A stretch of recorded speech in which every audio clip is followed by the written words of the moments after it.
ছোট্ট বন্ধুরা, তোমরা কি একজন ঈমানদীপ্ত সাহাবীর ঘটনা শুনতে চাও? একজন সাহাবী ছিলেন যার নাম খুবাইব রাদিয়াল্লাহু তাআলা আনহু। তিনি ঈমানদীপ্ত সাহাবী ছিলেন। একদিন মক্কার কাফেররা তাকে ধরে নিয়ে গেল তানঈম নামক এক প্রান্তে। তাকে ছুরিতে চড়ানো হলো।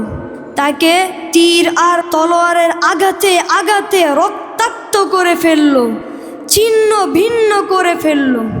তাদের মধ্যে একজন কাফের, হৃদয়বিহীন কাফের, যার নাম আবু সুফিয়ান। তিনি পরবর্তীতে মুসলমান হয়েছিলেন। তিনি বললেন, হে খুবাইব, তুমি শুধু একটি কথা বলো, আমাকে ছেড়ে দেওয়া হোক, আমার পরিবর্তে হযরত মুস্তাফা সাল্লাল্লাহু আলাইহি ওয়াসাল্লামকে ছুরিতে চড়ানো হোক। এই কথা শুনে হযরত খুবাইব রাদিয়াল্লাহু তাআলা আনহু দুঃখে, কষ্টে, রাগে ফেটে পড়লেন।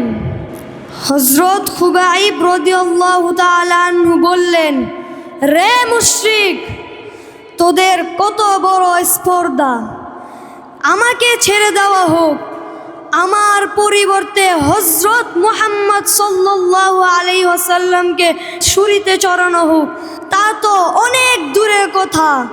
আমার নবীজির গায়ে একটি কাঁটা ফুটবে, তা আমি খুবাইব বেঁচে থাকতে বরদাস্ত করতে পারবো না। এই কথা শুনে কাফেরেরা হয়রান হয়ে গেল।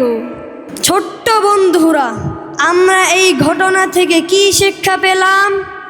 আমরা শিক্ষা পেলাম যে যতই কিছু হোক না কেন, যত কঠিন সময় আসুক না কেন, আল্লাহ এবং আল্লাহর রাসূলকে সব সময় ভালোবাসতে হবে।